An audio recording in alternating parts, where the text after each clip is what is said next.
Hey guys, Keaton here from TechSmart, and today we're going to be comparing the brand new Samsung Galaxy Round, the first ever curved smartphone / curved display, to the Samsung Galaxy Note 3, definitely a popular device out there, especially with the S Pen, and both of these devices feature a lot of the same specifications, but they do not benchmark and perform the same way. So without further ado, let's go ahead and get comparing to see what's new in each of these devices. So first up here is hardware. So this phone feels pretty great in the hands, both of them. The Note 3 features sort of a slate version where it's just pretty much a bar with glass and it works, as the Round goes with a different approach here and it's actually rounded on the display.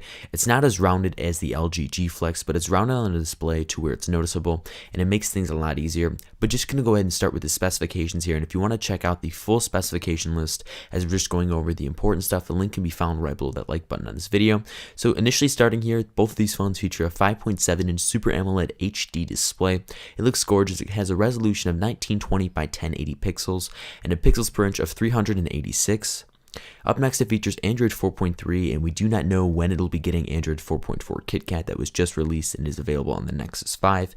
It features a 13-megapixel rear-facing camera, a 2-megapixel front-facing camera. In terms of processing power here, and this is where I really like to see this phone shine, they both feature a Snapdragon 800 processor. It's a quad-core processor, and it comes in at 2.3 gigahertz, and it also features 3 gigabytes of RAM. So both of these phones feature LTE, even though one of them is unlocked, but it won't really affect the performance of either phone. So in terms of battery life here, in terms of battery size here, the Galaxy Round features a 2800 milliamp hour battery, as the Galaxy Note 3 features a 3200 milliamp hour battery. So you're definitely going to be getting a few more hours on the Samsung Galaxy Note 3, but that's because they are working with a flat kind of design, as the Round is a curved smartphone, and I think it's absolutely ingenious how they went ahead and molded the battery size for this, as keep in mind it is still rectangular, as battery cells aren't able to be shaped just yet, but hopefully that's something we do see in the future. So in terms of feel here, I think both of them feel great. I was able to get a little bit more intimate with the Galaxy Round, and I stated that in my review. If you want to go ahead and check that out, a link can be found right below that like button. But I just felt like with the Galaxy Round, you could do more of what you wanted on the phone. You could go and type quicker. You could just go ahead and hold it at a nicer angle, and I think that's what these curved smartphones are meant to do. They're supposed to give you a new approach on this, and if they were available in the United States, as this one's not, this phone would absolutely sell like hotcakes. People want to try something new. People are very sick of the same old rectangular design that we've seen for many years now. But just overall, I thought both phones felt great. I felt with the Samsung Galaxy Round, I could definitely get a little bit more personal with it, as with the Samsung Galaxy Note 3, it was mostly a work phone for me, and I could just go ahead and do everything I wanted in there with a nice S Pen, and just get into the nice drawing things that the S Pen really does tout on the phone. But overall, both phones feel absolutely stellar. So up next here is software. So software on a phone has always been a big thing for me, and both of these phones are running Android 4.3, and at the time of recording this video, we do not know when Android 4.4 KitKat will be hitting any of these devices here, so that's kind of a mystery. But in Android 4.3, it's coated over with Samsung's skin known as TouchWiz. It kind of makes the phone feel a little bit clunky, but when you have a big display like a 5.7-inch display, it kind of spaces it all out and kind of takes away from that clunky Lego-iness. But when it's a short display or just a smaller display, it feels uber clunky, and I feel like I'm playing with Legos. But I'd say for the most part, the software in here feels great. It's quick, it's snappy, it's intuitive, you know what you're actually doing. I like how you can add widgets to it. It's just a lot more customizable than iOS or truly any other platform out there. Google Now is completely revamped in 4.3, which was released in July of 2013, and Google Now is fantastic. You can pretty much do anything you want with it. It's becoming a big part of my life, and I know a lot of people out there will like it too. So overall, Android 4.3 rocks, but when Android 4.4 comes to these devices, you better watch out. These devices are unstoppable. So up next here is the display, and I gotta tell you guys, on either device here, the display looks absolutely fantastic, and they're pretty much the exact same display, just one is curved. Now, I felt with the Samsung Galaxy Round that I could hold the phone a little bit easier, and content was kind of more concave and directed to your eyes, and if I want to, I can go into the whole physical aspect of how the light rays come off, but not going into that. I just felt like it looked a little bit better than the Samsung Galaxy Note 3, but content just looks fantastic when I was either browsing the web, looking at text, really zooming in. You could easily see each and every pixel on there, and colors looked absolutely vibrant. Also when gaming or just watching movies, colors look fantastic, there's no lag at all, and it just looks sharp and clear, and that's definitely what I want out of a display when I'm either looking at a curved phone or just a standard flat panel phone. So love the display on both of these phones. So up next is benchmarks. So what benchmarks do is it allows me and you to go ahead and get a good representation of what each device can do based on a composite score. So we're going to be using the following three: Geekbench, Quadrant, and GFX Bench. So we went ahead and put the Galaxy Round followed by the Galaxy Note 3 in both of those tests, and we're going to go ahead and see how they are different. So up first is Geekbench 3. So when we went ahead and put it through the Galaxy Round, we received a single core score of 704 and a multi-core score of 2,136. As for the Note 3, we received a single core score of 922 and a multi-core score of 2,683. So definitely a difference in there. You can easily see that within both the single core and definitely in the multi-core score. So that's something you're going to want to note if power really is a big thing for you. So up next here is Quadrant. So Quadrant has always been one of my trusted benchmark kind of platforms, since I love how it looks. A good application and good aesthetics is always a big thing for me. Followed by, it allows you to compare it to other devices, and it's super easy to go and check that. So we went ahead and put the Galaxy Round through the test. We received a score of 15,317, which is pretty respectable. And compared to the Galaxy Note 3, we received a score of 22,729. So definitely a difference there. And these phones aren't the same in terms of internals here. They are most definitely different. And if that's something you really care about and you want a phone that's not rounded but it's an absolute beast, by all means, I'm telling you right now, go with the Galaxy Note 3. And finally, I like to go and test the graphics cards on both of these phones here, mainly because you need to know how gaming and just standard performance is going to work. So it features the Adreno 330 GPU, so pretty good, and I think it runs fantastic on here. So we went ahead and put the Galaxy Round through GFX Bench 2.5 Egypt HD on screen. Boy, that's a mouthful. We received a frames per second score of 52, and then we went ahead and put the Note 3 through the exact same test on screen Egypt 2.5 HD, etc. We received just a score of 53 frames per second. So the graphics cards here are absolutely identical, and they're going to be running the exact same performance on pretty much both phones, give or take one frame. So moving on here is battery life. Battery life is definitely a must-have, and it needs to be good, or if your battery's not charged or lasting you a long enough time, you can't use your phone.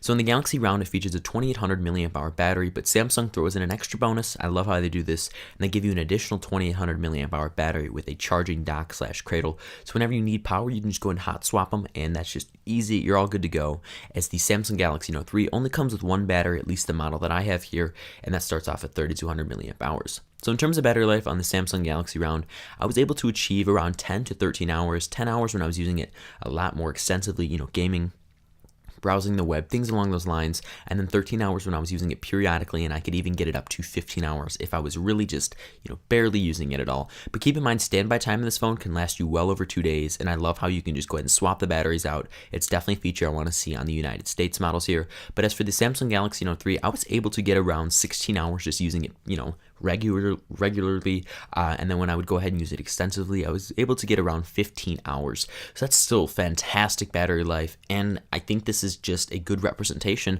of what these phones can do. They have a big screen, therefore they have a big battery, and keep in mind, these are just some of the battery tests that I've received in my 5 days of keeping and testing these devices extensively, so the options can truly change here. But overall, batteries on these devices are uber fantastic. So furthermore, here is the camera. So camera has always been a big thing for me on any type of smartphone. If it doesn't have a camera, it's definitely one of those features I'm going to write down in the rule book and kind of weigh it against the pros here. But I'd say the optics on both of these are fantastic. They feature the exact same camera on the front and back, so we're just going to talk about one of them. So it features a 13 megapixel shooter on the back with 1080p HD video, and in video and in pictures, all detail is encapsulated perfectly. It is super clear, super crisp, and it's just everything I wanted in a photo on a nice big screen, a nice 5.7 inch screen on both devices, and I would highly recommend it. The modes Samsung has kind of make it fun if you really care about them. I don't, so I just want to go ahead and shoot. The shutter speed is fantastic on here. There's not too much delay, and I just was super impressed with the camera on the rear. Now on the flip side of things here, the front-facing camera is just a 2 megapixel camera, so it's good for selfies or just using it for Skype. And I think it's okay. It's nothing that you're gonna want to take on a photo shoot, well, depending on the person. And I thought I could get by. There's definitely some graininess and undersaturation there, and I'm not pale. It might look like I'm pale, but I'm not pale. And I just thought the camera was okay. It can definitely get you by, but it's nothing you're you're going to want to take out. So overall, I was a big fan of the camera on the front and back, and I think the video on both of them looks absolutely great for what it is. So in conclusion, if I had to recommend any of these smartphones, I most definitely would. Now, if you have deep pockets and really want to check out what a curved smartphone is like, go ahead and check out the Samsung Galaxy Round, and it's not available in the United States, so it's going to run you around $1,200, and that's not including shipping at all. So if you have deep pockets and want to go ahead and check out what a curved smartphone is, a link can be found in the description below. And keep in mind, it is imported from South Korea or some Asian country, so that's a risk you might have to take. And if you're uncomfortable with that, then definitely go ahead and check out the other option here. So that is the Samsung Galaxy Note 3. This is on all 4 United States carriers, or most of them at least, and I think this is definitely a tailored option for more consumers. You're getting a nice 5.7-inch display, great specifications.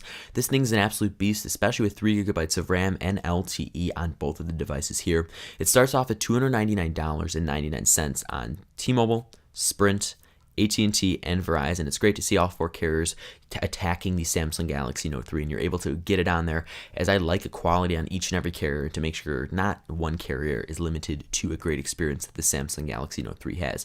I really like how there's great cameras on both of these phones, and I just think if you want to play it safe here, you need a new smartphone, but you don't want to spend $1,200 or don't really want to check out a curved smartphone, the Samsung Galaxy Note 3 is most definitely for you. Thank you guys so much for watching this video where we directly compared the first ever curvy smartphone, the Samsung Galaxy Round, to the Samsung Galaxy Note 3, which is out in the United States and available on multiple carriers, more than the 4 that I just mentioned now.